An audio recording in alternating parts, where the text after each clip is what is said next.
Bonjour à tous et merci de me rejoindre pour qu'on fasse la lecture de l'audience du jour. Quand je sors mes lunettes, vous savez que le thread va être très long. Là, je vois qu'il va être de plus d'une heure. Je peux le voir à l'avance parce qu'il y a une app qui arrive à calculer en fait le temps de lecture. Du coup, je vous propose qu'on commence de suite parce que ça risque d'être très long. Attachez vos ceintures, débranchez vos cerveaux parce qu'aujourd'hui on continue les interrogatoires et Dieu sait qu'on en apprend des belles et des pas mûrs du tout pendant les interrogatoires avec les excuses les plus farfelues de l'univers à chaque fois. J'espère que cette fois-ci ça va être un peu plus digeste. En tout cas hier ça va, ça a été un peu... ça a été digeste entre guillemets, hein. Ça reste quand même affreux. Mais en tout cas, là, ça va être très long. Donc vraiment, je vous le dis, moi je me prépare là. Là, je me prépare un peu avec vous parce que je sais que ça va être très dur, plus d'une heure. Normalement, c'est une vingtaine, trentaine de minutes de lecture. Là, plus d'une heure, je me dis que ça va être compliqué mentalement et psychologiquement. En tout cas, je remercie Juliette Compion, encore une fois, qui écrit aujourd'hui ce thread, qui a passé la journée, encore une fois, au tribunal d'Avignon. Je la remercie beaucoup, je laisse toujours le lien qui mène vers le thread du jour. Et n'hésitez pas à aller la suivre si vous ne la suivez pas encore, pour ceux qui ont Twitter. Je vous propose du coup qu'on commence de suite. Bonjour à tous, c'est la 40e journée d'audience, on a fait 40 jours d'audience au procès des viols de Mazan. On poursuit ce matin les interrogatoires de personnalité et on devrait ensuite entamer les interrogatoires sur les faits. Le président commence par une mise au point. Il constate qu'aucun des avocats des 3 accusés qui n'ont pas encore été entendus sur leur personnalité ne sont pas présents. Bah quoi, les avocats ne font plus leur travail. Que se passe-t-il? Je suis particulièrement mécontent. Là, c'est Roger Arata qui parle. Dans la mesure où j'ai tenté d'organiser cette audience de façon à ce que chacun puisse s'organiser, pointe Roger Arata. Les avocats sont pour moi défaillants, lâche-t-il. Néanmoins, l'audience doit se poursuivre, poursuit le président. Néanmoins, l'audience doit se poursuivre. Ah, mais ça veut dire qu'il y a certains accusés qui vont être entendus sans leur avocat ? Poursuit le président. Il propose que l'on débute un interrogatoire sur les faits. Émile-Henri Biscara, qui représente Ludovic B, ne s'y oppose pas, mais dit avoir le sentiment d'avoir à venir boucher les trous. D'autres avocats se proposent de substituer leurs confrères et leurs 2 consoeurs absentes, qui représentent Paul G, Cédric G et Omar D, afin de procéder aux interrogatoires de personnalité concernant ces 3 accusés. On entend donc Paul G, 31 ans, qui s'avance à la barre sans son avocat. L'homme est grand, mince, vêtu... Mais en fait, ils ont démissionné ou quoi? Qu'est-ce qui se passe? Ils veulent plus représenter ces hommes? Qu'est-ce qui leur arrive? En plus, 3 d'un coup, le même jour, alors qu'en plus, à chaque semaine... Enfin, des fois même, ça peut durer 2 semaines, mais c'est des groupes d'accusés, quoi. C'est pas... Enfin, 3 d'un coup, ça me paraît quand même un peu suspect. Je me demande ce qui se passe. Du coup, je suis née en Guinée d'une famille chrétienne. Mon père était pasteur, ma mère sage-femme. Mon papa était sévère envers nous, car il voulait que ses enfants réussissent dans la vie, déclare-t-il en préambule. Il est très prolixe. Paul G revient sur son parcours scolaire, se souvient avoir redoublé sa 6e. Il a fini par obtenir son baccalauréat général. C'est là qu'on m'a envoyé en France, précise-t-il. Mes frères sont venus après moi, j'étais dans une famille d'accueil qui m'a bien accueilli. J'avais un éducateur qui était très compréhensif, relate le trentenaire. Ce n'est pas facile pour nous. On arrive en tant qu'étranger, tu connais pas bien ce pays. Bon, la Guinée a été colonisée par la France, donc on est francophone, note-t-il. L'éducateur m'a mis sur le bon chemin. Je faisais du bénévolat avec les petits frères des pauvres, une association pour subvenir aux besoins des SDF. Je partageais les repas avec eux, raconte l'accusé. Il a intégré un lycée professionnel comme plâtrier plaquiste, mais ça ne me plaisait pas. J'ai pas obtenu le CAP, je me suis orienté vers d'autres domaines, dit-il. Il a ensuite travaillé comme agent d'entretien. Sur le plan amoureux, il est resté 3 ans avec une femme qui a été enceinte au moment où il l'a rencontrée. J'ai coupé le cordon ombilical de l'enfant, rapporte-t-il, mais ils se sont séparés. Par la suite, cette femme aurait eu des problèmes psychiatriques et aurait abandonné son fils, d'après son récit. Il dit avoir tout fait pour récupérer la garde de ce petit garçon qu'il a obtenu. C'est un enfant qui était renfermé sur lui-même. Aujourd'hui, il est épanoui avec son père et sa belle-mère. Il prend ma femme comme sa mère, il l'appelle maman, détaille Paul G. Cette dernière est venue témoigner lundi et a assuré qu'elle le traitait effectivement comme son fils. Elle est en couple avec lui depuis 1 an. Avant d'être incarcéré, Paul avait un emploi en CDI qu'il a conservé à l'issue de sa liberté. Son employeur a décidé de le garder, mais le trentenaire précise qu'il ne sait pas de quoi il est accusé. À l'issue de l'exposé de sa vie, le président embraye sur sa sexualité. Je suis très demandeur dans le sexe, j'avoue. Quand je suis avec une femme, j'en demande trop, reconnaît-il sans détour. Il précise avoir échangé sur des sites avec des couples, mais n'en avoir rencontré qu'un, après les faits qui lui sont reprochés qui ont eu lieu en 2016 à Mazan. C'est un couple normal, on a pris un verre ensemble, on a discuté, précise Paul. 2 condamnations figuraient à son casier, 3 mois avec sursis pour vol et contrefaçon. À la barre, l'accusé explique avoir dérobé un chéquier. Il a également été condamné en 2018 à 6 mois d'emprisonnement pour violence sur conjoint. C'est la mère de mon enfant, commente l'accusé sans s'étendre. Donc ok, il y avait déjà une condamnation en 2018 avec prison pour violence sur conjoint. Ok. Donc Paul G explique avoir résidé en France jusqu'ici sous un titre de séjour qui a expiré le 23 mars 2023. Il a refait une demande de titre de séjour à sa sortie de détention. J'ai demandé 10 ans et c'est en cours. J'ai un récépissé valable jusqu'au 2 février 2025, souligne-t-il. Pas sûr qu'avec ce qui se passe, ils vont lui accorder un titre de séjour, là, avec ce pourquoi il est accusé. Plus son ancienne condamnation en 2018. Donc là, il avait un titre de séjour, ouais, il a expiré en 2023, et lui, il avait été condamné en 2018. Donc déjà, il a une condamnation. Il va peut-être en avoir une, franchement. Pas sûr qu'il l'obtienne. Hein. Ok, on continue. L'avocate qui substitue le conseil de Paul G improvise et lui demande s'il a vu... improvise c'est horrible. Et lui demande s'il a vu un psychologue depuis son interpellation. Il répond par la négative. Oh putain. Bah, normalement, quand t'es l'avocat, tu sais que si tu poses cette question, derrière, il va répondre par une réponse positive. Il dit « Ah ouais, j'ai vu un psy, je vais mieux dans ma tête, etc. J'ai pu parler de ce qui s'est passé. » Putain, donc ouais, mais après, elle est pas préparée, c'est normal. Ça n'a jamais été ma spécialité. Bah, on te demande pas de te spécialiser en psychologie, on te demande d'aller voir un psy. Que dit-il ? Ma prière, ça a toujours été ma force, assure l'homme. Ouais, mais fallait prier un peu plus longtemps, peut-être. Ma maman, c'est ma confidente. Je me confie trop à elle. Je suis allée la voir, j'ai dit « Maman, j'ai fait une bêtise. » Ah, tu as raconté ce que tu as fait à ta mère ? J'espère que tu ne vas pas être en colère contre moi. Elle m'a dit « Tu es mon fils. Jamais je ne serai en colère contre toi, » relate-t-il. Elle m'a dit « Pourquoi tu as fait ça ? Parce que pour nous, c'est un péché, c'est de l'adultère. C'est de l'adultère et c'est un viol. » Juste voilà, c'est aussi ça. Il précise donc s'être mis à prier et à jeûner. D'accord. Okay. On passe à l'interrogatoire d'Omar D, 36 ans. Son avocate Nadia El Bouroumi est arrivée entre-temps. Ah, donc c'est une des avocates qui était absente, c'était Nadia El Bouroumi. D'accord. Cet homme petit chétif raconte être arrivé du Maroc à l'âge de 2 ans avec un problème au niveau du cœur. Il raconte avoir fait un apprentissage, 2 ans en CAP, puis avoir commencé à travailler. Le président note qu'il est passionné de mécanique. L'intéressé acquiesce, sans apporter beaucoup plus de précision. Il a été expliqué par l'enquêtrice de personnalité que ses parents n'ont pas accepté son union avec son épouse actuelle. Le président lui demande pourquoi. Elle était un peu plus grande que moi, dit-il, pour dire qu'elle est plus âgée. Il a été en rupture pendant un temps avec ses frères et sœurs à l'issue de son incarcération. Omar D précise que son patron l'a repris. Le président lui demande pourquoi il est allé sur le site Coco. Vous savez, quand on dit... les hommes qui sont accusés d'agression sexuelle, ils perdent tout. Ben, ce monsieur, visiblement, il n'a pas tout perdu, quoi. Il a même repris son travail, donc c'est vraiment El Famoso, il perd tout, El Famoso. Alors qu'il venait de se mettre en couple avec celle qui est ensuite devenue son épouse, l'accusé taiseux ne semble pas avoir d'explication claire à son geste. Il reconnaît toutefois avoir fait plusieurs rencontres avec des femmes par des sites, on ne lui demande pas lesquelles, 4 ou 5 des femmes seules, dit-il simplement. Il précise que lorsqu'il est allé à Mazan, c'était la première fois qu'il rencontrait un couple.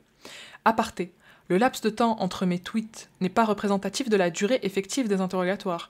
J'ai dû prendre le temps de noter en détail l'interrogatoire suivant, celui de Cédric G, qui était très dense. Celui d'Omar D n'a duré qu'une 20aine de minutes. D'accord, ok. Ça, c'est Juliette Compion qui nous parle en aparté entre parenthèses. Le président relève 3 condamnations le concernant. Une amende en 2009 pour destruction de biens d'autrui. Omar D ne dit pas clairement ce qui s'est passé. Il parle d'un pistolet à plomb et d'un carreau.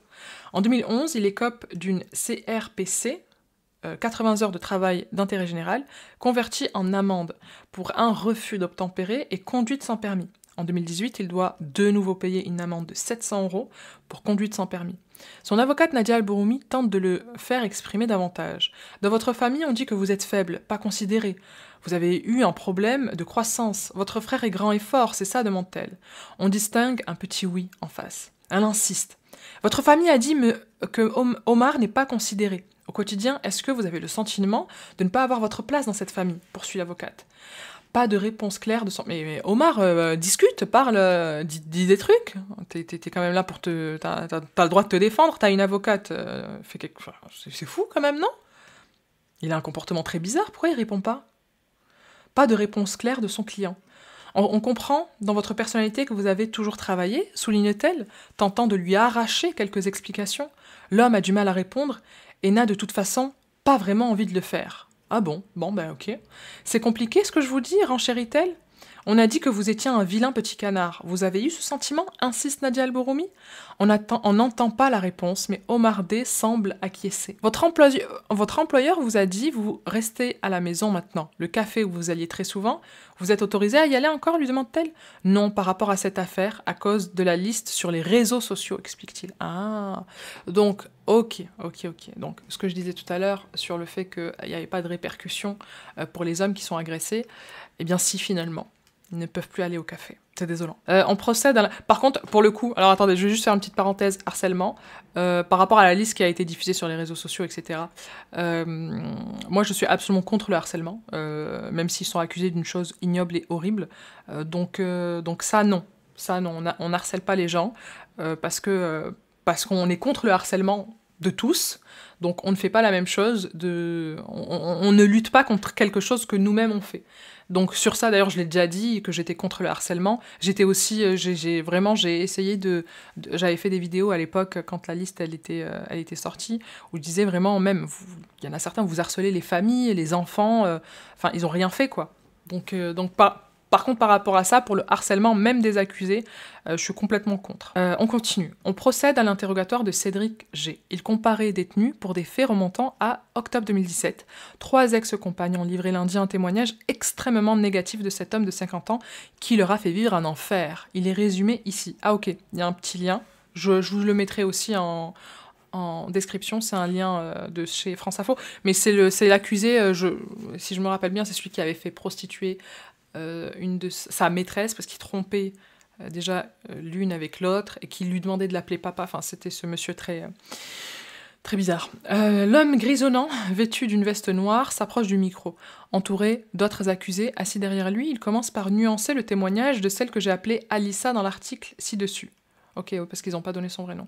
Nous, je crois que c'était Marion. Parce que je crois que c'était Marion c'était Marion Dubreuil qui avait écrit le témoignage qu'on a lu, je me rappelle plus. Bon bref, on n'avait pas son vrai prénom, ça c'est sûr. Je me permets de m'élever en faux sur les propos qu'elle tient. Je ne nie pas certaines choses. Je remets en cause la véracité de certains de ses propos, déclare-t-il. Comme c'est étonnant. Il nie. On les présente comme mes 3 compagnes. Concernant Alissa, aparté, je change volontairement le prénom, donc on a compris. Ce n'est pas le cas. Pour moi, elle n'était pas ma compagne, elle ne sera jamais ma compagne. Elle le sait, elle aussi, indique Cédric G. Mais on s'en fout que tu l'aies étiqueté compagne ou pas. Enfin, ça nous regarde pas. Ce qui nous regarde, c'est les faits, en fait. On n'en a rien à faire de l'étiquetage que tu lui as mis. Compagne, maîtresse, femme, deuxième femme, on s'en fout. On a eu une relation qui a amené à des déviances, mais il n'a jamais été question de mariage. Sans doute, ça a été abordé de façon badine, mais ça n'a jamais été réel. Certifie-t-il alors qu'Alissa a déclaré à la barre lundi qu'il l'avait demandé en mariage. Mais on s'en fout. On est en train de te dire que tu as fait prostituer quelqu'un. On s'en fout que tu ne veuilles pas assumer que tu l'as demandé en mariage. Non mais sérieux. Genre c'est ça, je m'élève en faux sur les propos qu'elle tient. C'est sur ça que tu veux te défendre. Ah non, mais moi, elle est complètement tarée, ça, là, j'ai pas demandé en mariage, pas du tout.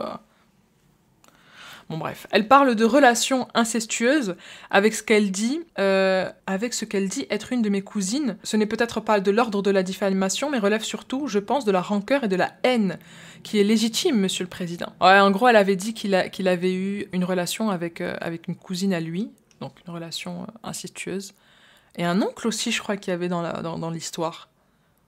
Ouais. Après cette mise au point, il a entamé l'exposé de sa vie. J'ai 50 ans. Je suis issue d'une fratrie de 4 enfants dont je suis le benjamin, j'ai 3 grandes sœurs. Je suis issue d'une famille prolétaire. J'ai passé mon adolescence dans un logement social, décrit-il. Nous ne sommes ni riches ni pauvres. Je n'ai pas tout ce que je souhaitais, mais je ne manquais de rien. Mon père est un homme travailleur, droit, juste et bon. Je n'ai jamais eu de mauvais souvenirs de lui. Tout comme ma mère, qui a été une mère aimante, souligne le quinquagénaire. Il dit avoir été aimé et choyé. Sans doute un peu plus que mes sœurs, sans doute parce que je suis le seul garçon. J'ai bénéficié d'un peu plus de privilèges pendant mon adolescence. Mon père était chauffeur-livreur, se lève à 5 heures du matin, rentre à 18 heures. Ma mère, femme au foyer, poursuit-il. À la fin de la troisième, je m'oriente vers le parcours professionnel, relate Cédric G. Je passe un BEP, vécu comme une grande déception de la part de mon père. Il ne voulait pas que j'aie à travailler aussi durement que lui. Pour lui, c'est un regret. Passé ce parcours scolaire, je suis passionnée de musique, je consacre beaucoup de temps à ça, je fréquente différents magasins dans le centre d'Avignon, je travaille pour un de ces magasins. Il a été embauché par un disquaire pendant un temps. Il obtient ensuite un emploi de chargé de communication pour une salle de concert, toujours à Avignon. Quand j'intègre ce poste, je vis ma première relation de couple. Elle se passera très mal. Il y a eu énormément de disputes et ça se finira dans la violence, raconte Cédric. Cette personne aura eu une interruption temporaire de travail de 7 jours suite à des coups et des violences de ma personne. Cette ITT viendra s'ajouter à une plainte qu'elle déposera pour violence, précise-t-il. Il y aura une condamnation et je la vis très mal. Je perdrai tout ce que j'ai essayé de commencer à construire, pointe l'accusé. Il écope de 6 mois avec sursis d'après ses dires. On me reproche cette violence envers cette personne, mais tout ça vient casser tout ce que j'ai à côté. Je perds mon travail, je perds mes amis, je dégage cette image d'homme violent, je perds tout ce que j'ai au... tu dégages pas cette image d'homme violent, tu as été cet homme violent.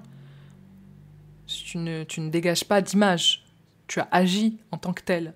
C'est fou de se déresponsabiliser comme ça, même après des années, quoi. En plus, pour avoir 7 jours d'ITT, connaissant les médecins légistes, en fait, c'est eux qui déterminent combien de jours d'ITT ils vont mettre. Et vraiment, 7 jours d'ITT, c'est qu'il n'y est pas allé de main morte, sans faire de jeu de mots. Franchement, c'est... en fait, on s'en fout de ton image. Vraiment, c'est pas l'image qui compte. C'est derrière qu'est-ce que tu fais pour ne plus être cet homme violent parce que tu l'as été. Enfin bon, bref. Mes relations professionnelles sont... Franchement, ça me tue à quel point leurs excuses n'en sont finalement pas, en fait. Et leur défense, c'est se déresponsabiliser. Pour moi, une défense, quelque chose que je pourrais entendre en tant que défense, c'est vraiment une espèce de remise en question, de remise en cause de comportement, d'assumer, de prendre la responsabilité et dire dans l'avenir qu'est-ce que tu vas t'apporter à toi et à la société. Pour moi, c'est ça une défense. C'est pas dire ouais putain j'ai dégagé cette image d'homme violent. Non, c'est pas ça. C'est pas ça. Là, tu es juste en train de dire que tu comprends pas à la limite. Tu comprends pas ce qui t'est arrivé, alors que tu as été violent. Enfin bon. Ce n'est que mon avis. Encore une fois, ça n'engage que moi. Mes relations professionnelles sont aussi des relations personnelles. Je perds énormément. Je ne sors plus de chez moi, j'ai cette image d'un homme qu'on veut abattre. Aussi parce qu'il est mauvais et méchant, insiste Cédric. Je fréquente un bar. C'est un peu comme dans un western. Vous poussez la porte, tous les regards se tournent vers vous. Je comprends que je n'ai plus ma place. Je rentre chez moi, dans cet appartement dévasté. Il y a des frais de réparation à faire. Et là, je suis obligée de retourner chez mes parents. C'est un sentiment d'échec, encore, à nouveau. Je suis le dernier, je dois m'assumer, et lorsqu'on quitte le cocon familial, c'est pas pour revenir. C'est un échec, tranche l'homme. Cédric revient sur les viols qu'il a déclaré avoir subis de la part de son oncle à l'adolescence. Ah voilà, il l'a l'oncle. Je suis victime, je parle d'agression sexuelle. C'est bizarre pour moi parce que j'ai beaucoup de mal à utiliser le terme viol. J'ai même tendance... Ça me tue quand même ces hommes qui ont du mal à utiliser le terme viol, mais qui n'ont aucun mal à violer. Enfin, moi, j'ai pas de problème à utiliser le terme viol. C'est pas ça qui me répugne, c'est pas le terme en soi. Vraiment pas. C'est l'action qui me répugne. J'ai même tendance dans le travail que j'ai fait avec le psychologue à utiliser le mot vol. Quoi ? Le mot vol ? Mais ça va pas, les mots ont un sens. Tu vas pas appeler... on appelle un chat un chat. En plus, le mot vol, c'est un autre délit pour le coup. Enfin, c'est autre chose, ça n'a rien à voir. Tu peux utiliser le mot agression sexuelle, à la limite, et encore, on peut être agressé sexuellement sans qu'il y ait viol. Utiliser le mot vol pour, pour définir un viol.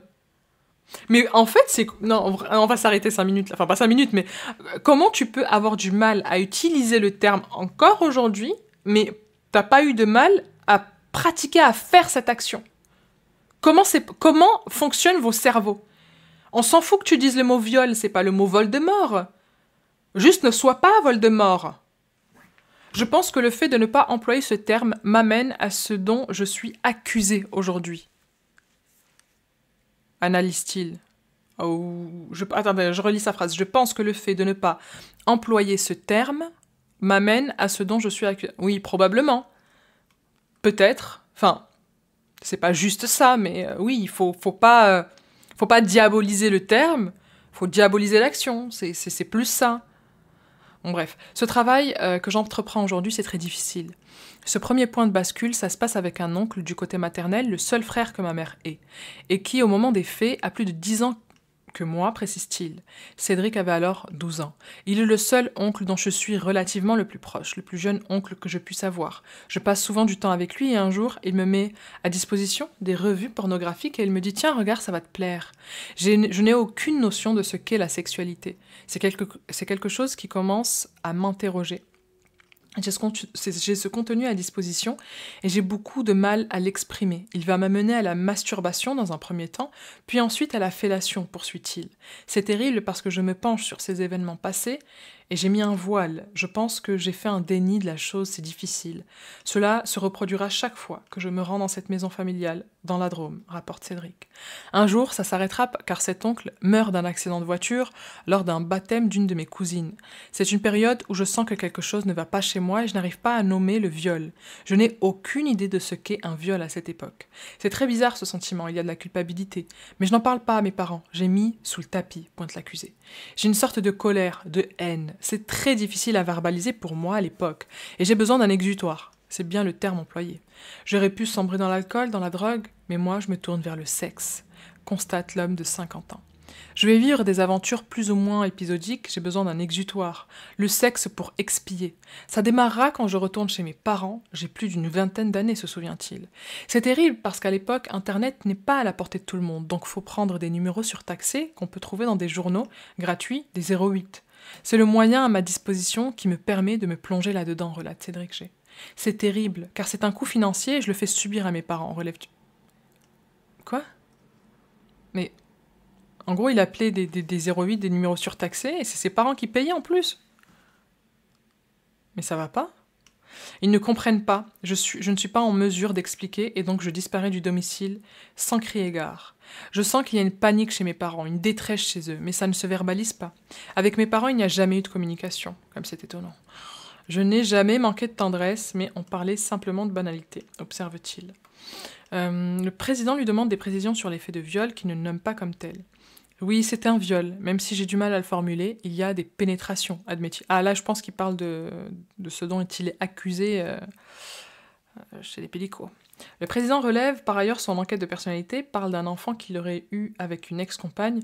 Oui, il va avoir 15 ans, précise Cédric. Je n'ai aucun contact depuis 14 ans maintenant, ni avec l'enfant ni avec la mère. Quand cet enfant arrive, je suis dans l'adultère. Pour elle, c'est terrible, ignoble, c'est un désaveu. Aussi pour elle.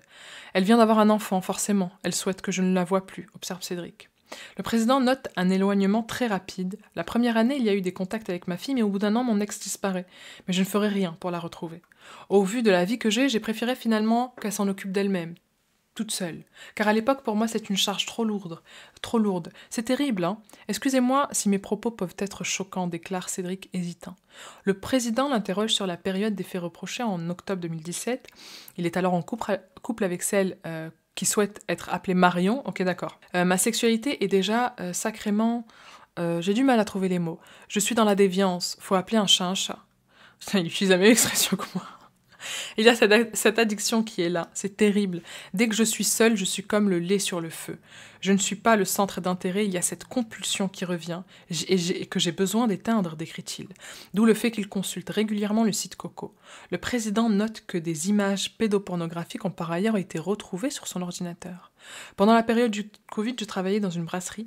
Je m'entends très très mal avec mon employeur. Lorsque la phase de travail reprend, post-Covid, je n'ai plus envie d'aller travailler, j'ai une boule au ventre. Je négocie mon licenciement, poursuit-il. Il entreprend une reconversion comme technicien assistant informatique. La vie n'était qu'un grand sabordage. Lorsque je fais cette formation en tant que technicien, pour moi c'est terrible. Je fais vraiment quelque chose qui me plaît, dit-il. Cédric emploie énormément l'expression c'est terrible quand il parle. C'est un réel tic de langage. Je pars travailler le matin. J'ai des horaires géniaux, un salaire correct. En le disant, je me rends compte de la part de naïveté pour moi. Je pensais que c'était un renouveau, une sorte de renaissance professionnelle. C'est terrible de penser à ça aujourd'hui. Quelques mois après, je serai interpellée par les officiers de la police judiciaire.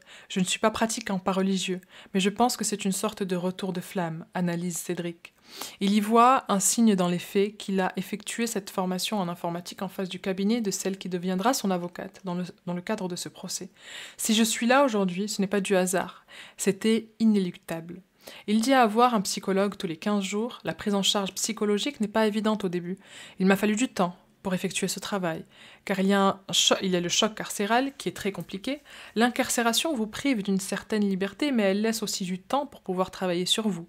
Il tente d'expliquer pourquoi il a fait passer Élodie pour morte. Elle était sa compagne au moment de son interpellation, mais il y avait eu des ruptures entre eux, d'après ce que l'on comprend. Je rencontre des gens que je connais, ils me demandent des nouvelles d'Élodie. Je dis « Élodie est morte ». Je pense qu'il me faudra 10 ans de psychanalyse pour essayer de comprendre. Bref, le sujet n'est pas là, déclare Cédric. Quelque chose ne tourne pas rond. Je commence cette amorce de prise de conscience qui sera assez difficile. Elle s'accélère avec le début du procès. C'est important qu'on me remette face à la réalité des choses, estime l'homme de 50 ans. J'avais besoin d'entendre certaines paroles, de voir certaines expressions sur les visages. Lorsqu'on entend le rapport sur Pellico, je me demande si on parle de moi ou si on parle de lui. C'est une sorte de gifle que je prends. Une assesseuse l'interroge sur la demande en mariage à Alissa. Elle a été formulée, cette demande, sur un ton de plaisanterie et de légèreté. On parle de 3 compagnes, pour moi il y en a 2, insiste-t-il. Cédric persiste à voir Alissa comme une simple maîtresse. Il assure n'avoir jamais été violent avec Élodie, mais reconnaît des violences avec Alissa. Il s'en mêle un peu dans ses explications, cherche ses mots, hésite. Est-ce qu'on peut graduer la violence? Elle sera présente lors de ses relations sexuelles par rapport au masochisme qui est là, admet-il, concernant Alissa. La cesseuse poursuit. Sur les pénétrations infligées par son oncle en lui demandant s'il s'agissait de fellations pratiquées ou subies. Les 2, répond-il du tac au tac. Elle l'interroge ensuite sur un courrier glaçant qui a été lu à l'audience lundi, écrit par Alissa, dans lequel elle parle de Cédric comme son papa, et elle-même comme étant sa petite fille. Dans cette relation, je pense que pour moi, on a atteint le paroxysme de l'immonde, lâche-t-il. Alissa n'est pas là, donc je peux aussi vous dire. C'est difficile de savoir si les propos renvoient une quelconque crédibilité. On ne comprend pas ce qu'il veut dire. Il affirme que cette mise en scène est consentie. Précisant qu'Alissa avait l'habitude de l'appeler « Daddy », cette ex-compagne a précisé lundi à la barre n'avoir jamais connu son père.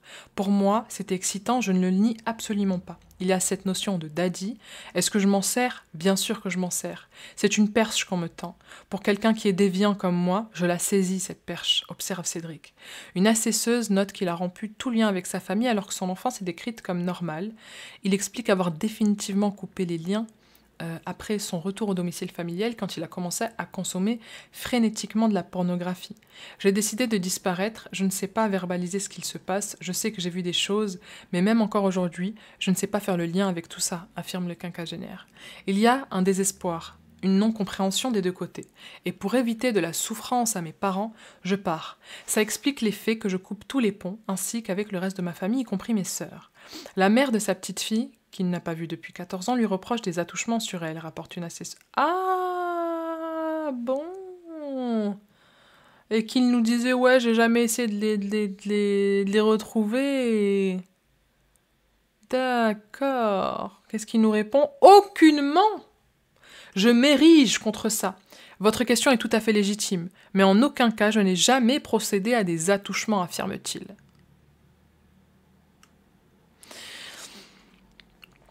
C'était la seule personne à même de me protéger de la personne que j'étais. C'est terrible de déléguer une charge. Oui, c'est terrible de déléguer une charge pareille. à un enfant de quelques mois, je n'ai jamais eu aucun attouchement envers elle. Certifié. Dominique Pellicot aussi, il a dit la même chose sur Caroline. Donc, bon. Bref. Un assesseur lui demande s'il est interrogé sur son rapport à son père, à la figure paternelle en général.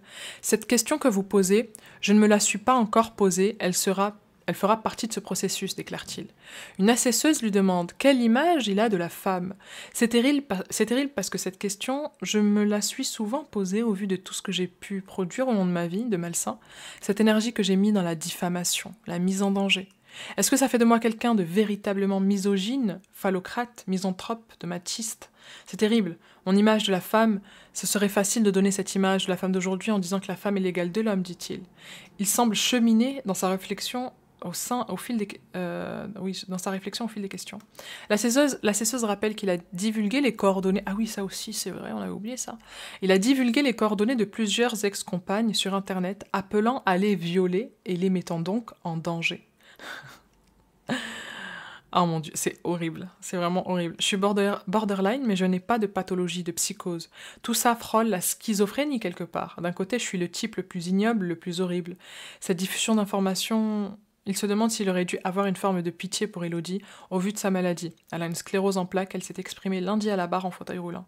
Une forme de respect, le reprend l'assesseuse. Non, bien sûr qu'il n'y a aucun respect, reconnaît-il. Je mets des cibles sur ces personnes-là. Je dis baladez-vous dans la nature et moi à côté je me balade, décrit Cédric. Quelle est votre capacité à réaliser qu'il y a une personne, lui demande l'assesseuse.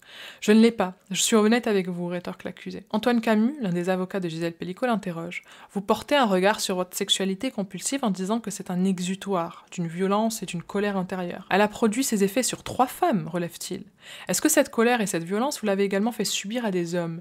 Est-ce que vous auriez pu violer un homme, lui demande-t-il, soulignant qu'il était bisexuel et a eu des relations avec plusieurs hommes? Non, sur un homme, non. La bisexualité, c'est parce que je cherchais un exutoire dans la sexualité. L'homme, c'est finalement ce qu'il y a de plus rapide et de plus disponible à l'époque. C'est horrible de dire ça. C'était plus facile de se tourner vers une relation homosexuelle, explique Cédric. Comment voyez-vous votre avenir sur le plan personnel, lui demande l'avocat général. J'en vois pas, j'en vois plus. Je pense que je suis fatiguée de cette débauche d'énergie que j'ai pu mettre tout le long de ma vie. Je ne sais pas si je retrouvais la paix avec moi-même en tout cas, et j'espère que j'enlèverai un poids à Madame Pellicot. La plus grande peine sera lorsque je sortirai de ces murs, du centre pénitentiaire, affirme l'homme. Vous avez vocation à sortir de prison? Que doit-on espérer ou craindre de votre part? Poursuit le magistrat. Moi, je me vois au mieux au fond d'un lac ou au bout d'une corde. Putain, c'est triste. C'est quelque chose auquel je pense beaucoup, déclare Cédric. Sans doute, il y a de l'égoïsme. Je vois une forme de fatigue. Je pense avoir fait mon temps. La vie que j'ai menée a fait des dommages collatéraux énormes. Peut-être que je changerai d'avis dans les années qui viennent, mais je crois que j'ai fait mon temps, poursuit-il. Il ne montre aucune émotion apparente. Pardonnez-moi de ma réponse, mais c'est cette réflexion que j'ai aujourd'hui, précise-t-il à la cour, dans une salle médusée. Son avocat lui fait préciser plusieurs points de sa vie. Il affirme notamment avoir menti à Alissa quand il a déclaré avoir eu des relations sexuelles avec sa cousine. Ah, bien sûr, il a menti. Il a menti à Alissa. Son interrogatoire de personnalité s'achève. Une courte pause est observée, puis on s'intéresse en une vingtaine de minutes à l'accusé en fuite, Hassan O. D'accord, donc là, l'accusé n'est pas là. Depuis le début du procès, c'est le seul accusé qui n'est jamais venu, qui est, je crois, au Maroc et qui a dit qu'il ne reviendrait pas. Dominique Pellicot indique ne pas se souvenir de lui. Une photo de son visage extraite de l'une de ses vidéos est projetée. Il le reconnaît vaguement, mais n'est pas en mesure de parler des faits le concernant. Le président lit le procès-verbal des policiers, dans lequel le contenu des vidéos est relaté. La situation de Monsieur O a été examinée. La Cour n'a plus qu'à délibérer. Nous n'aurons pas d'autres éléments à proposer, tranche le président. La pause aura duré 1h30 ce midi. 10 minutes pour ma part, le temps de retranscrire l'interrogatoire de personnalité de ces... Ah putain, la pauvre. Ah, merci Juliette Compion d'avoir fait ce travail. En fait, là, c'est vrai que l'interrogatoire de Cédric, il a été très long, très très long. Je pense que c'est pour ça qu'aujourd'hui, c'est aussi long. Mais ouais, putain, la pauvre, elle a mangé que pendant 10 minutes. Merci Juliette d'avoir sacrifié un peu de ta pause pour ça. L'audience reprend avec le premier interrogatoire de la semaine sur les faits, celui de Romain V., 63 ans, accusé d'être allé 6 fois à Mazan. Les faits ont eu lieu. 2 points. La nuit du 8 au 9 décembre 2019, la nuit du 13 au 13 décembre 2019, la nuit du 20... Peut-être qu'elle a voulu dire 14. La nuit du 24 au 25 février 2020, la nuit du 15 au 16 mars 2020, la nuit du 26 au 27 mai 2020, la nuit du 9 au 10 juin 2020. en compagnie d'un autre accusé entendu la semaine prochaine. Ok, donc la nuit de juin 2020, il était en compagnie d'un autre accusé, mais qui n'est pas entendu aujourd'hui, qui sera là la semaine prochaine. Je reconnais les faits reprochés, mais je n'avais pas l'intention de violer Madame Pellico. J'allais sur Coco, c'est vraiment le couplet habituel là. J'allais sur Coco pour chercher du lien social, déclare l'accusé en préambule. Le président lit les motivations de l'arrêt de renvoi. Quand on contourne le consentement de la victime, il y a viol, dès lors qu'il y a pénétration. À ce stade, est-ce que vous pensez avoir pu obtenir, de quelque manière que ce soit, le consentement de Madame Pellico, par geste, parole ou attitude, interroge-t-il. Par geste, le fait qu'un mari m'ait invité avec une femme, tente de répondre Romain. Je vous interromps, je ne parle pas de l'entente préalable, mais du fait que vous vous trouviez en contact avec cette femme, couple président. Est-ce que vous vous êtes assuré que cette femme était en mesure de donner le moindre consentement, insiste Roger Arata. Non, parce que je faisais confiance au mari. Je pensais qu'un mari et une femme se parlaient, il m'ordonnait les gestes, je faisais ce qu'il me demandait, répond le sexagénaire. Il ne se souvient plus si les premiers contacts ont eu lieu dans le groupe de discussion. À son insu sur Coco, Dominique Pellico a assuré en audition que c'était bien sur ce salon que les premiers contacts avaient eu lieu. « Vous parlez de quoi ?» lui demande le président. « Je me rappelle pas trop, je ne sais pas si on parlait de vélo. On s'est échangé les téléphones après, » indique l'homme dans son box. Dominique Pellico le fait venir dans un supermarché où il fait ses courses avec son épouse, afin que Romain puisse la voir avant sa première venue au domicile. Face aux enquêteurs, Romain a déclaré « C'était pour voir l'allure, sa façon d'être. » pour voir si elle me plaisait. Le président souligne qu'il n'a jamais mentionné à Dominique Pellico qu'il était porteur du VIH. « Non, je faisais toutes mes analyses correctement. Je prends mon cachet chaque jour, répond l'homme. Aparté. Romain a été diagnostiqué comme étant séropositif en 2004 et est traité depuis. De ce fait, il n'a aucun risque de transmettre le VIH, même sans préservatif. Souligne Florence Thune, directrice générale de SIDAction, qui m'a contacté pour clarifier ce point. Le président lui demande s'il était au courant que la victime était droguée. Non, je n'étais pas au courant qu'elle dormait.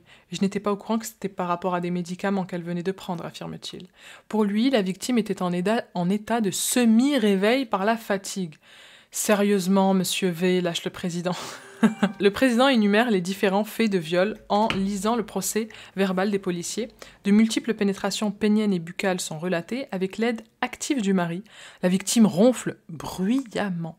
« Vous avez bien écouté ?» lui demande le président. « Oui, j'ai bien entendu, mais il y a des choses que je me rappelle pas, » affirme l'accusé. « C'est l'utilité de les lire, c'est pour ça qu'on donne lecture. Vous avez le souvenir des ronflements la première fois ?» lui demande Roger Arata. Romain ne répond pas clairement, il parle de ses ronflements à lui à cause de son apnée du... Ah Il parle de ses ronflements à lui à cause de son apnée du sommeil. Donc aujourd'hui, c'est plus Gisèle Pellico qui ronfle. C'est pas j'ai des acouphènes, donc j'ai pas entendu qu'elle ronfle. C'est moi, je ronfle parce que je fais de l'apnée du sommeil. Mais en fait, cousin, t'es en train d'agresser quelqu'un sexuellement. Tu n'es pas en apnée du sommeil. Tu n'es pas en train de dormir. Tu devais sûrement grogner de ce que t'étais en train de faire, mais tu ne peux pas dire que tu ronflais à cause de ton apnée du sommeil alors que tu étais en pleine agression sexuelle. Ou alors tu es somnambule et il faut nous le dire. Putain, mais... Oh mon Dieu. L'excuse de l'apnée du sommeil, mesdames et messieurs. Asseyez-vous, allongez-vous, je ne sais plus quoi vous dire. Je ne sais plus quoi vous dire, là. C'est quoi ces excuses? Un assesseur note qu'il y a eu 500 échanges téléphoniques entre lui et Dominique Pellico. Quand vous allez au supermarché, vous savez que c'est tordu, lui demande une assesseuse. Non, je faisais mes courses en même temps et j'ai porté mon regard quelques secondes, assure Romain. Mais putain. Oh là là, mauvaise foi. « Mais vous aviez pris rendez-vous avec Monsieur Pellico, insiste-t-elle. Vous étiez en contact. Vous avez pris rendez-vous au supermarché pour voir si elle vous plaisait, quelle allure elle avait, pour envisager des relations sexuelles avec elle, poursuit la magistrate. Non, j'envisageais pas ça. Je me suis dit, ça peut être une personne qui cherche aussi du lien social pour discuter de... Mais t'as pas discuté avec elle! Tu lui as même pas demandé, Gisèle, avez-vous envie de coucher avec moi ce soir? Même ça, tu lui as même pas demandé?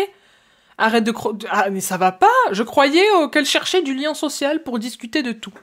D'accord, alors pourquoi vous ne l'allez pas l'aborder, insiste l'assesseuse. Parce que je ne la connais pas et je suis timide. Bah, pas assez timide pour la pénétrer, apparemment. Quand vous allez dans la chambre, vous savez qu'elle est endormie. Vous pensez qu'elle va se réveiller, demande-t-elle. Bah oui, dit-il. Donc toi, aller parler de tout, de la pluie et du beau temps, de la réélection de Trump, t'es timide. Par contre, pour rentrer dans une chambre, voir un corps inerte et pénétrer ce corps, là, la timidité, hasta la vista baby. Stéphane Babonneau, l'un des avocats de Gisèle Pelicot, prend la parole. Il est difficile pour moi de savoir par quel pan prendre les faits qui vous concernent, parce qu'il y a tellement d'actes, observe-t-il. Ouais, c'est vrai qu'il est venu 6 fois, hein, rappelez-vous. Ouais, en plus, là, on peut vraiment pas dire, genre, je croyais que c'était un jeu de rôle, comme certains y font, et après, je suis plus jamais revenu, parce que je me suis dit, mais qu'est-ce que j'ai foutu, quoi. Il est venu 6 fois. 6, dont la dernière fois, avec un autre mec. Donc, ils étaient à 3 sur Gisèle Pelicot. Des pénétrations buccales, Madame Pelicot s'étouffe. Non, mais elle s'étouffe pas apparemment. Elle est en train de discuter de tout. Voilà, c'est ce qu'elle est en train de faire. Elle s'étouffe avec votre pénis. Putain, les discussions, ça a changé, hein. On parle même plus de la pluie et du beau temps. Hein. Vous embrassez Madame Pelicot de façon très, très appuyée. Oh, mais ça me dégoûte. Il y a tellement d'actes que votre positionnement est incompréhensible selon moi. Vraiment, vraiment, vraiment. On a beaucoup de vidéos dans lesquelles les actes que vous commettez ne peuvent avoir d'autre nom que le nom de viol. Ce procès est une main tendue vers vous. Vous avez la possibilité dans cette salle de reconnaître que vous avez violé Madame Pelicot, affirme-t-il. Jamais elle n'aurait consenti à avoir des rapports sexuels avec des gens qu'elle ne connaît pas, et tout votre comportement semble indiquer que vous en étiez conscient. À plusieurs reprises, Madame Pelicot semble se réveiller et vous semblez paniqué, relève Stéphane Babonneau. Cette main tendue, c'est reconnaître que vous avez commis ces faits de viol dans leur plénitude, conclut l'avocat, en direction de l'accusé, dans sa diagonale, de l'autre côté de la salle. J'ai été piloté par monsieur. Il m'aurait dit « Venez violer ma femme », j'aurais dit « Certainement pas », affirme Romain. Ben même pas sûr. En vrai, même pas sûr. Même pas sûr. Puis les 500 échanges téléphoniques, connaissant Dominique Pelicot, à mon avis, ne parlaient pas non plus de la réélection de Trump. Après, ce n'est que mon avis. Je ne me pose aucune question, comme un zombie autoguidé. Je ne comprends même pas comment il a pu faire pour me faire venir 6 fois. Me faire venir. Me faire... Tu es parti tout seul. Toi. Poursuit l'accusé en répondant aux questions d'Antoine Camus, l'autre avocat de la victime. J'attendais des sorties aussi. Aller au théâtre, au cinéma, faire une balade.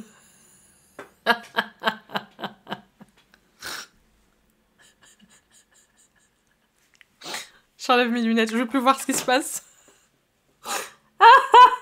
Pardon. Ce monsieur... Putain, non, franchement, là, il vaut mieux qu'on en... Rions tous. Là, il a dit... Il est venu 6 fois en tout. 6 fois. Et on n'a même pas vu les vidéos. Eux, ils ont vu les vidéos, donc ils savent. Enfin, lui, il y était encore, c'est pire. Et il a osé dire... Asseyez-vous, allongez-vous... Mettez-vous sous la terre, je sais plus ce que je peux vous dire. J'attendais des sorties aussi. En gros, j'attendais aussi de pouvoir sortir avec eux, tu vois. Aller au théâtre, au cinéma, faire une balade. Moi, je cherchais du lien social. Le lien social, c'est d'enfoncer ton sgeg dans la bouche de quelqu'un qui dort. C'est ça le lien social ? J'en veux plus. Je veux plus de social. C'est terminé. La solitude, c'est très bien. On était peut-être obligé de passer par ce qu'il s'est passé, ajoute-t-il. Ah mais d'accord. C'est les présentations. Voilà. C'est fini les bonjours. Est-ce que tu veux qu'on soit amis ? Est-ce que ça te dirait de sortir ? Non, c'est directement, je te fous mon sgeg dans la bouche. Voilà. Maintenant, c'est comme ça. Ben oui, c'est 2024. Il faut s'adapter, mesdames. Il faut s'adapter. Voilà. On est maintenant peut-être un petit peu obligé de passer par là. C'est-à-dire qu'il faut être inerte, il faut être complètement à poil aussi, et se laisser, se laisser pénétrer sans crier gare. Voilà. C'est... Putain. Waouh. Waouh. Vous la pensiez consentante pour l'embrasser en pleine bouche pendant de longues minutes, poursuit Antoine Camus. Je ne sais pas. J'étais sous une directive, j'étais bloquée. Je ne me reconnais... Non, tu n'étais... Non. Tu n'étais pas bloquée. Moi, je suis bloquée du dos, actuellement. J'ai très mal au dos. Toi, tu n'étais pas bloquée. Tu étais en pleine possession de ton corps. Et normalement, tu as un cerveau, tu as une conscience, et tu as des neurones qui peuvent se connecter entre eux et se dire... C'est pas normal qu'on me dise ça. Assure Romain V. Est-ce que vous la pensiez consentante pour être exposée à des maladies sexuellement transmissibles ? Je ne parle pas spécifiquement du VIH, mais d'autres maladies comme la syphilis, ajoute l'avocat. Je ne sais pas, répond l'homme. Tu ne sais pas si Gisèle Pelicot, elle était consentante à être exposée à des maladies, à des MST ? Tu ne sais pas? Moi, en tant que femme, je vais te répondre. On n'est pas consentante à recevoir ce genre de maladie. La plupart du temps, ouais, on évite. C'est pas quelque chose qu'on aime. On préfère rester en bonne santé, en fait. C'est comme tout le monde, comme les hommes aussi. Comme les hommes, ouais. Quoique les hommes, vous en avez un peu rien à foutre, tant que vous pouvez foutre votre zig où vous voulez, quoi. Mais ouais, super. Merci. Merci de nous dire que tu ne sais pas. Maintenant, tu sais. J'ai fait des bêtises ou des conneries. Je commence à perdre la boule, là, ça y est. Là, ça y est, vous retrouvez la pipa, pipa malade, pipa pète un câble. Si j'ai fait des bêtises ou des conneries, bien... Comment ça, si? Bien sûr que je m'en excuse. Si j'ai fait... Je vais me battre. Si j'ai fait des bêtises ou des conneries, bien sûr que je m'en excuse. Mais si c'est hypothétique. Le si ici me dérange énormément. D'habitude, je dis si à la vida, mais là, je n'aime pas le si. Parce que le si, il veut dire que c'est si tu veux quoi, tu vois, c'est pas factuel. Je ne prends pas la responsabilité, je n'assume pas ce que j'ai fait. C'est pas moi de faire des choses comme ça. J'avais jamais fait de telles choses dans ma vie. Affirme Romain, tu n'as jamais fait tu es venu 6 fois. Je sais que certaines m'écoutent en podcast, j'évite de crier dans vos oreilles, même si en vrai depuis tout à l'heure, je pense que je parle très très fort. Mais j'essaie de plus crier dans le micro. Voilà. En plus, je vois, j'ai le retour caméra là, et des fois, quand je crie trop, je vois que ça part. Là, c'est en vert, c'est bon. Ça fait orange, après ça fait rouge d'un coup. Mais bref, je m'excuse si je vous ai cassé les oreilles. Mais est-ce que finalement, moi qui crie, je pense que c'est moins pire que ce qu'ils disent eux? Parce que ce qu'ils disent eux, ça fait encore plus rager que... Enfin bref. Antoine Camus insiste. Vous ne reconnaissez aucun libre arbitre dans les postulats que vous décidez. Vous ne pensez pas que c'est des choix qu'on se met dans la tête. J'étais seule. Je reconnais que j'ai peut-être été un peu curieux. Rétorque l'intérêt. Mais c'est pas de la curiosité. Ce n'est pas de la curiosité. Curiosité, c'est ce que je viens de faire là, par exemple, tu vois. Ah, je suis curieuse de savoir si je mets que d'un côté, quelle tête ça me fait, tu vois. Ça, c'est de la curiosité, tu vois. Ouais, je sais pas. Se poser la question comment est fabriqué ce bloc-notes à plusieurs... Ça, c'est de la curiosité. En quel papier est fait? D'où vient le papier? Tu vois, ça, c'est de la curiosité. Aller violer une femme 6 fois alors qu'elle est inerte, ça, c'est plus de la curiosité. Voilà. Ça, c'est de la perversité. L'avocat dit avoir bien noté que sa charge virale était indétectable concernant le VIH. Je sais aussi que les derniers rapports de l'OMS établissent un lien entre indétectabilité de la charge virale et intransmissibilité. Il n'y a que des mots compliqués. Intransmissibilité du virus. Je n'arrive plus à lire. On est à la fin, presque. On a fait plus de la moitié, les amis. Restez, accrochez-vous. On continue.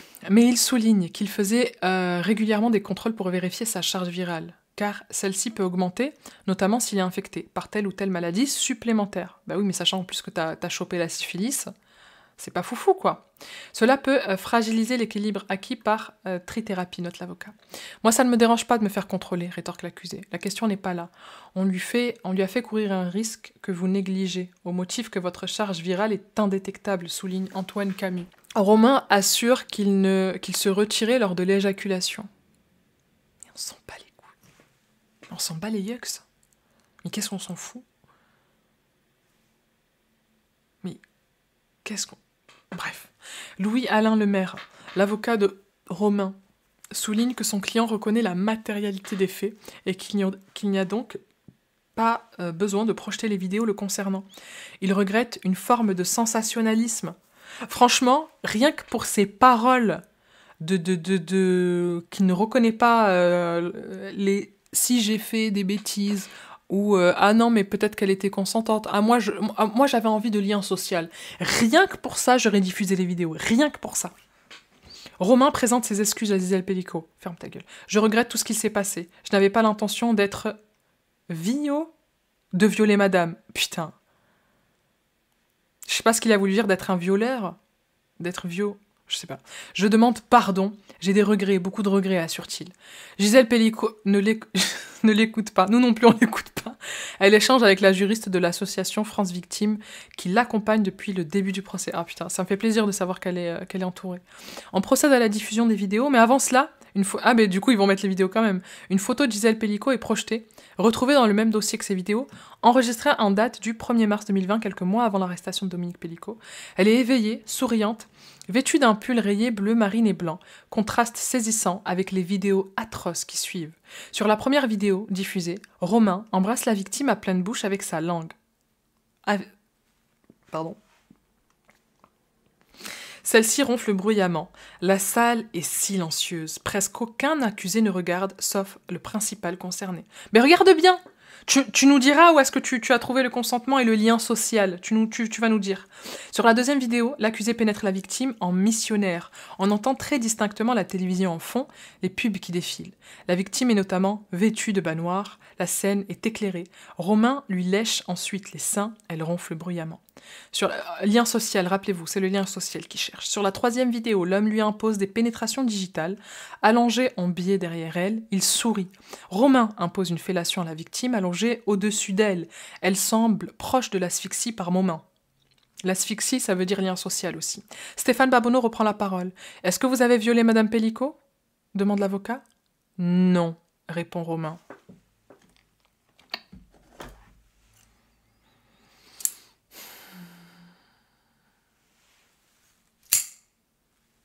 Heureusement que je suis pas dans la salle d'audience, parce que c'est ça que j'aurais fait.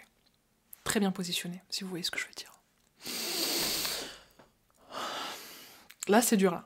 Là, c'est dur, là. Là, parce que pour le coup, nous aussi, c'est comme si on avait vu les vidéos, là, parce qu'on a vu ce qui s'était passé dans les vidéos. Qu'est-ce qu'on vient de voir quand vous introduisez votre pénis dans la bouche, insiste-t-il. Je n'avais aucune intention de violer madame. On s'en tape!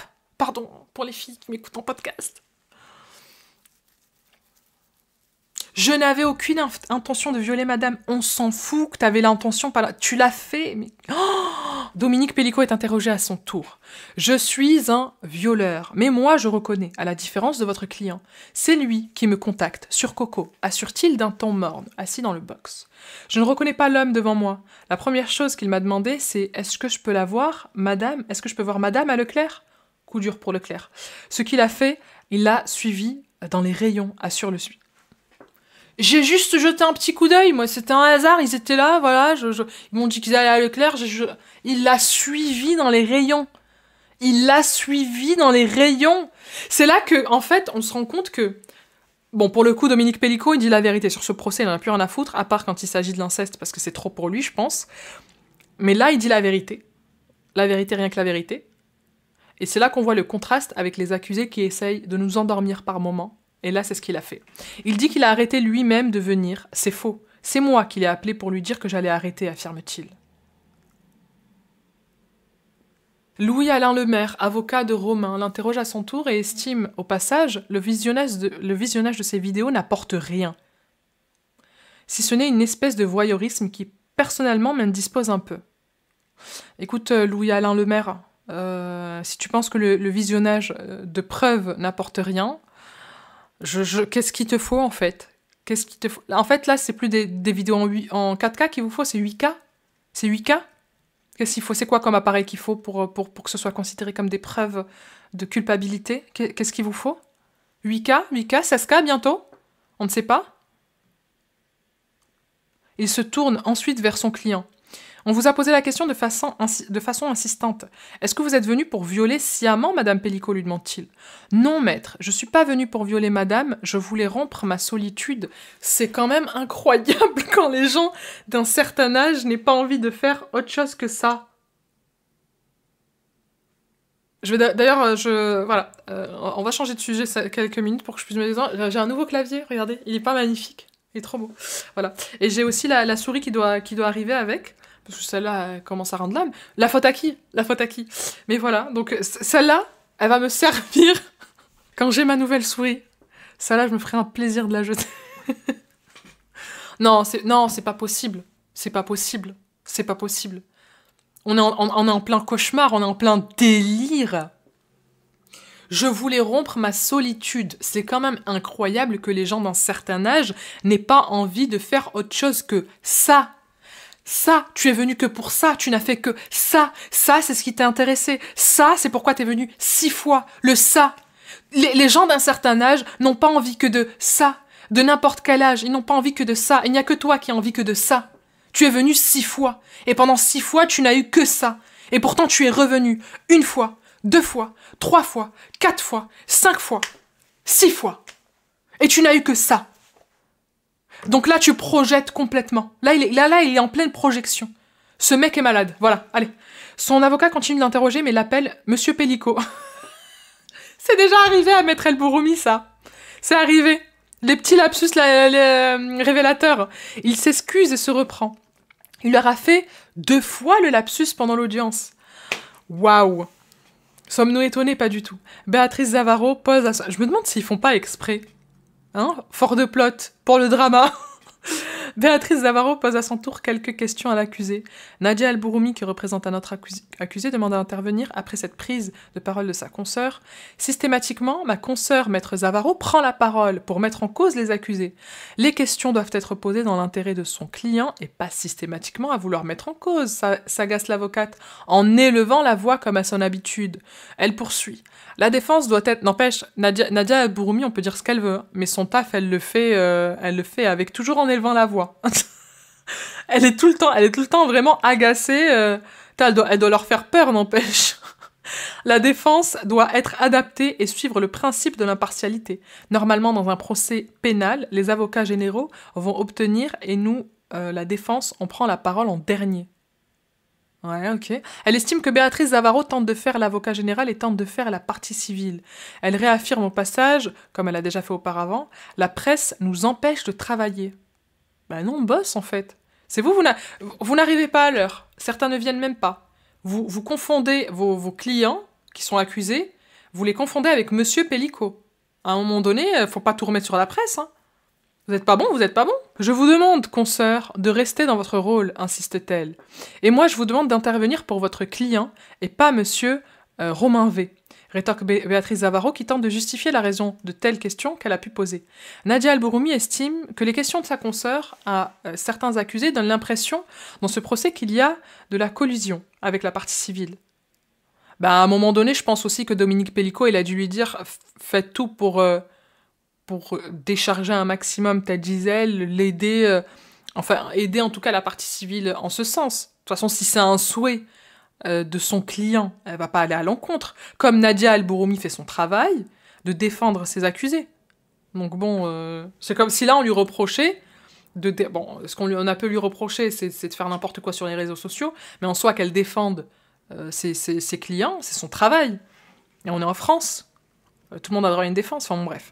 Nadia El Bouroumi estime que les questions de sa consoeur à certains accusés... ah non, ça je l'ai lu. Le président tente d'intervenir. On va mettre un terme à cet échange. Il y a déjà eu un incident important sur le sujet. Il en est ressorti que la parole des avocats est libre. Je ne peux pas couper un avocat, déclare-t-il. Nadia El Bouroumi renchérit. Putain, elle veut pas la... Et le président, il vient de te dire, ferme-la. Béatrice Zavarro tente de lui répondre, le président ne coupe pas la première, systématiquement la seconde. Ne reprenez pas la parole, s'il vous plaît, lui dit-il. L'avocat général reprend la parole. Je laisse de côté la remarque sur une potentielle collision entre la partie civile et l'avocat de Dominique Pellico, déclare-t-il. Faut la laisser de côté, lance Nadia El Bouroumi. Stéphane Babonneau prend le micro à son tour pour interroger Dominique Pellico. Est-ce que vous avez été surpris d'apprendre qu'il avait le VIH ? Franchement, pour surprendre Dominique Pellico, je pense qu'il en faut plus. Il faut plus qu'un VIH. Non, d'autant que quand on a parlé des conditions, il m'a dit qu'il était suivi pour le diabète. Je me suis pas posé plus de questions, répond le septuagénaire. Quand vous avez exposé votre femme à ces centaines d'hommes, est-ce que ce n'est pas une question de temps avant qu'il y ait un porteur de VIH poursuit l'avocat de la partie civile. Non, je ne pensais pas, sinon j'aurais pas fait tout cela. J'ai pris des précautions, mais pas assez, rétorque Dominique Pellico. Aucune même, tranche l'avocat. Quand Madame Pellico a appris qu'un des hommes avait le VIH, elle était particulièrement bouleversée. Dans cet océan d'abomination, ça fait partie d'un point d'orgue qui arrive d'ailleurs en 2019, estime Stéphane Babonneau. Qu'est-ce que vous pouvez dire aujourd'hui à Madame Pellico sur le risque auquel vous l'avez exposé et sur le niveau que vous avez atteint à ce moment-là? Un palier particulièrement élevé à mon sens, poursuit-il. Je ne sais pas quel terme il faut employer pour combien de regrets, de combien... Sur quoi? Combien de regrets d'avoir été aussi naïf et aussi inconscient, répond Dominique Pellicot. Tu n'étais absolument pas naïf, Dominique Pellicot. Ce n'est pas de... Inconscient, oui. Alors là, totalement... Enfin, non, très conscient, quoi. Quoique. Pour moi, c'est pas de l'inconscience, ce qu'il a fait. Pour moi, il était en pleine possession de ses moyens. C'était tellement réfléchi. Enfin, je veux dire, à un moment donné, tu dois faire un dosage que tu dois mettre dans tel récipient, dans tel truc. Tu appelles des gens, tu mets une annonce sur Internet, tu sélectionnes les gros chibrax que tu veux.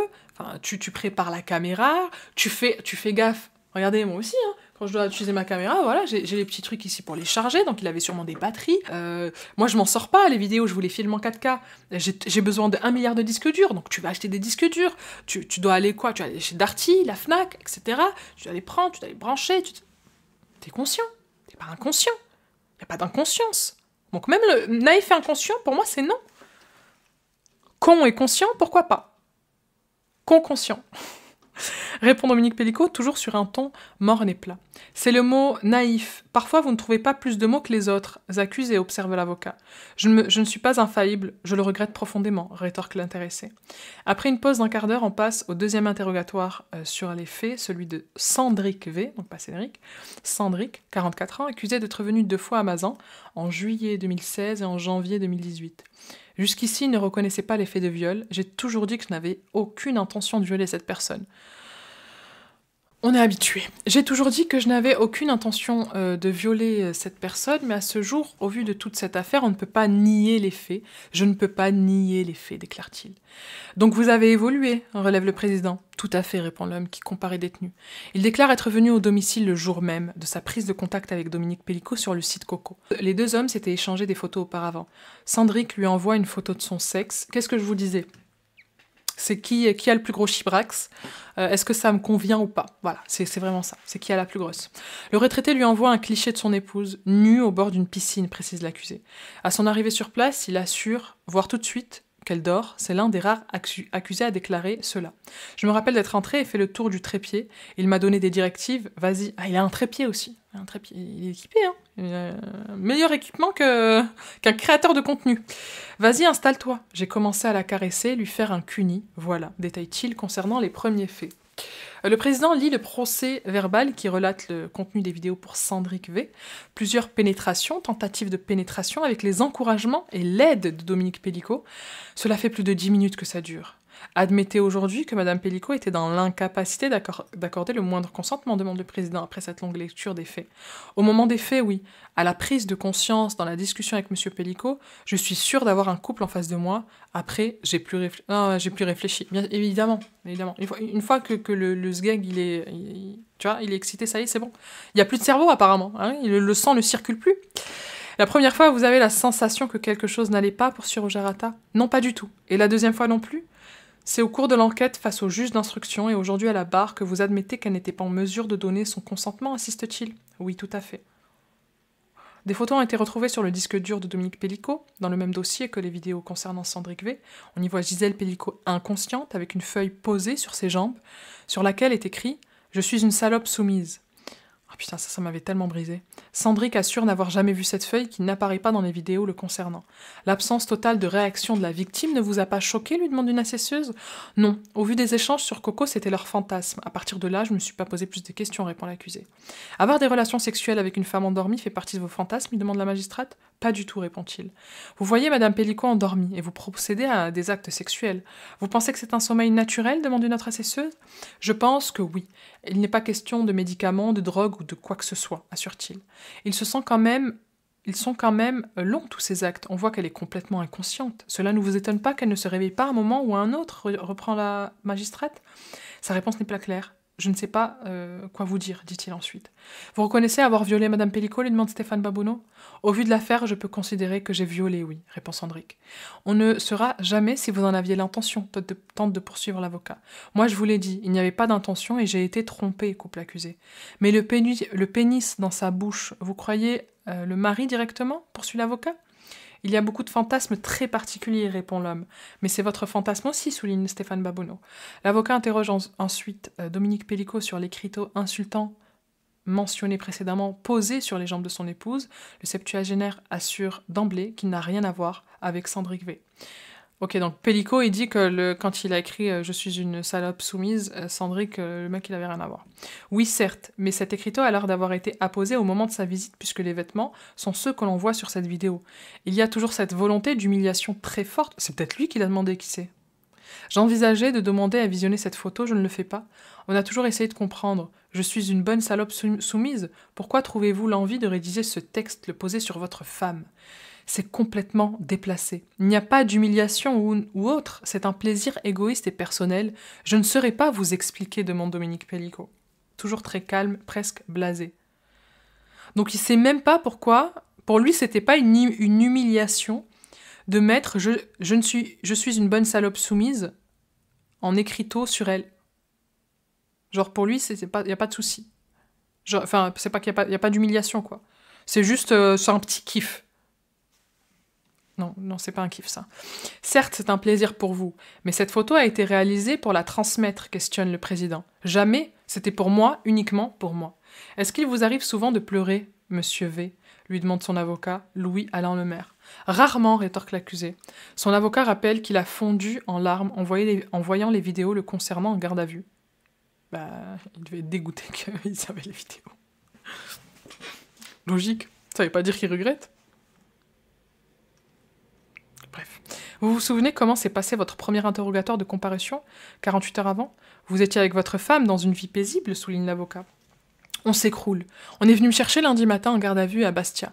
Le soir même, j'étais en incarcération à Borgo, se remémore l'accusé. Borgo ou Borjo ? Je ne sais pas, je ne connais pas. On vous montre une vidéo, vous vous souvenez de ce que vous avez dit, vous réalisez l'ampleur des crimes commis, poursuit Louis-Alain Lemaire. Bien sûr, les faits remontent à plus de 6 ans, répond l'homme. Son avocat reprend le relais. Maintenant que je vois les vidéos, je vois vraiment le mal, dit-il, en citant ses déclarations. On va dire, vous êtes retourné 2 fois. Est-ce que le fait qu'après cette première fois, rien ne se passe d'un point de vue d'une plainte, pas de suivi judiciaire, ne vous a pas conforté dans cette idée que c'était normal, lui demande l'avocat. Tout à fait, répond Cendric V. Le fait d'y aller 2 fois dans votre état d'esprit vous a conforté que tout était normal, poursuit Alain Lemaire. Bien sûr, comme je l'ai dit, 1 an et demi après, même pseudo, même site, la confiance est faite, estime l'accusé. On entame le 3e interrogatoire sur les faits pour cette semaine, celui d'Omar D, 36 ans. Il est accusé d'être venu à Mazan en novembre 2017. Il avait indiqué avant l'audience ne pas reconnaître les faits. À la barre ce soir, il maintient. C'est lui, Dominique Pellico, qui est venu me chercher. C'était un couple libertin qui cherchait un plan à 3, relate-t-il. Comme pour son prédécesseur, la prise de contact a eu lieu le jour même des faits sur le site Coco. Putain, mais il se déplace à une vitesse grand V, hein. Le rendez-vous est organisé très rapidement, observe le président. C'est ça, reconnaît Omar. C'était un scénario. Il m'a dit ça, on s'est déshabillé dans la chambre. Après, il m'a dit de chuchoter, de parler à voix basse, décrit l'homme, qui comparait libre, répondant au président que la victime a un peu bougé. Ah, il faut pas trop bouger, mesdames, hein, quand on se fait violer, attention, hein, sinon ça veut dire consentement. Vous l'avez interprété comme quelqu'un qui s'est réveillé, qui est d'accord, lui demande Roger Arata. J'ai pas fait attention, assure-t-il. Vous vous posez la question de savoir si elle est d'accord, poursuit le président. Omar D répond par la négative. Le président lit le procès-verbal des vidéos d'Omar D. Omar D se retire précipitamment par crainte que la victime se réveille. Dominique Pellico la recouvre de la couette et éteint la lumière. Pour vous, ça correspond à une attitude d'une personne pendant un scénario ? Lui demande le président à l'issue de cette lecture. Pour moi, c'est dans le scénario, répète l'accusé. Vous auriez aimé qu'on fasse ça avec votre femme ? Lui demande une assesseuse. Ah non, pas du tout, ça ne se fait pas, rétorque Omar. Alors pourquoi accepter de le faire sur la femme de quelqu'un d'autre, poursuit-elle. C'est du libertinage, répond-il. Vous reconnaissez que ce que vous avez fait, ce sont des actes de viol, lui demande Stéphane Babonneau. Non, pas du tout.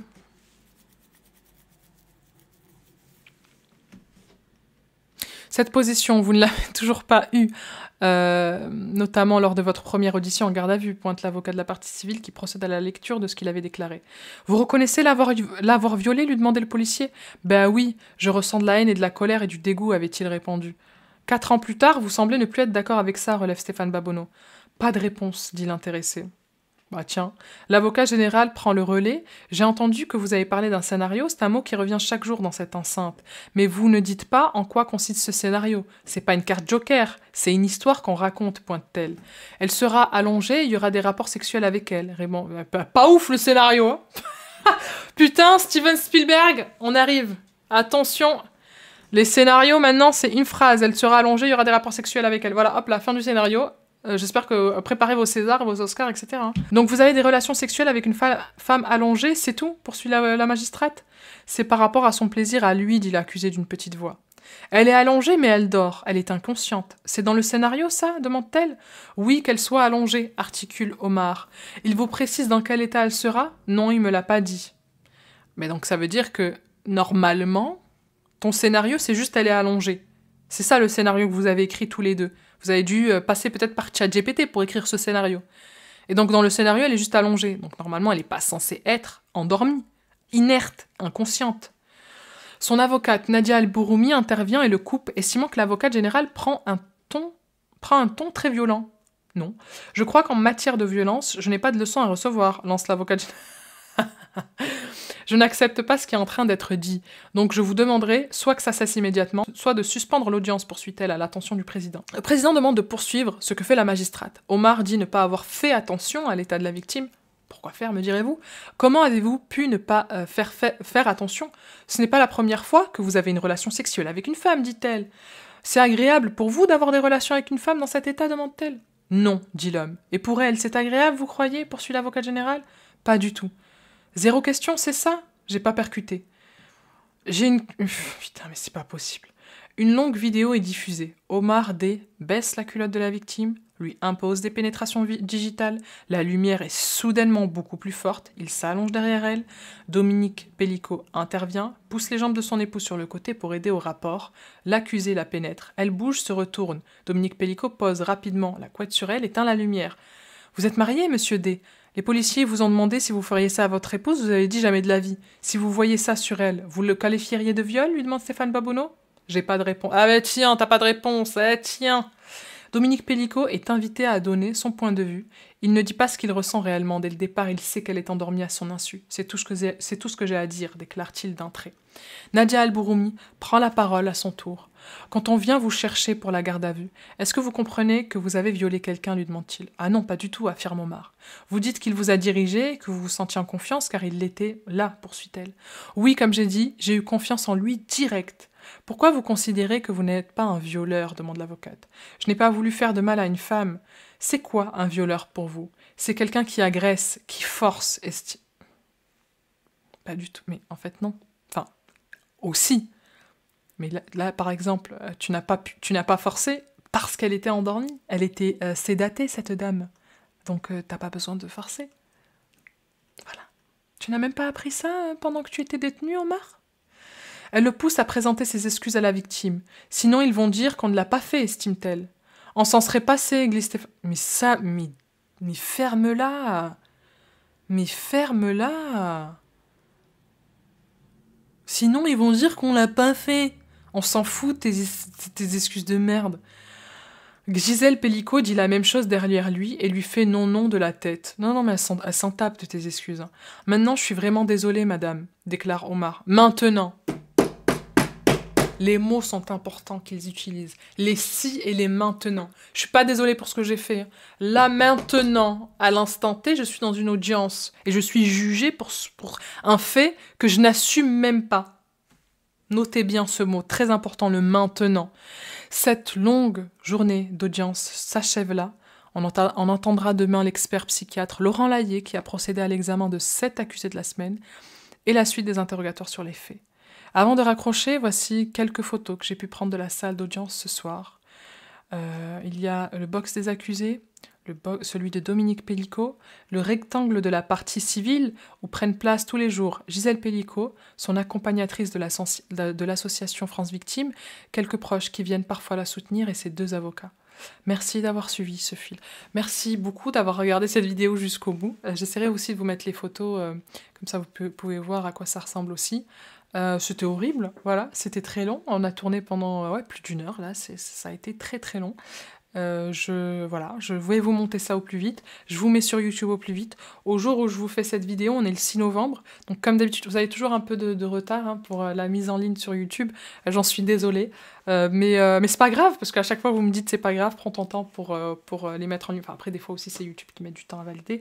Mais bon, je pense que là, en plus là je tourne un peu tard, j'avoue, donc je pense pas que je vais la monter ce soir. Franchement, je me sens pas de réécouter ce que je viens de faire, parce que du coup quand je monte les vidéos, bah, forcément je réécoute tout ce que j'ai dit pour pouvoir couper les moments, voilà, soit les moments où je bug, ou les moments de silence, etc., ou les moments où je tousse, les moments où je renifle, les moments où je tousse. Il y a plein de moments que vous ne voyez pas. Les moments où je balance cette souris à travers la pièce. Je rigole, je fais pas ça. Bon, en tout cas, merci d'avoir suivi cette vidéo. N'oubliez pas de vous abonner à la chaîne, partager la vidéo au maximum hein, pour pouvoir diffuser ce procès qui est complètement fou, avec des excuses que quelque part on a quand même l'habitude d'entendre, et c'est ça qui est fou, c'est qu'on le voit là, on le voit face à des présidents, des magistrats, des assesseurs, des avocats, face à la victime. Pas de remords, enfin limite pas de remords quoi. C'est limite ouais je m'excuse mais bah ouais mais c'est pas ce qu'ils veulent quoi. Sinon ils vont dire qu'on l'a pas fait. C'est ils ont un culot, bah le culot quoi, on continue. C'est ça qui est bien, c'est que pour le coup dans ce procès, il y en a pas un pour rattraper l'autre d'un point de vue culot masculin. Enfin vous vous rendez compte, on vous a violé à votre insu et on vous dit non mais faut que je m'excuse parce que sinon ils vont dire que je l'ai pas fait. C'est fou. C'est fou. C'est complètement dingue.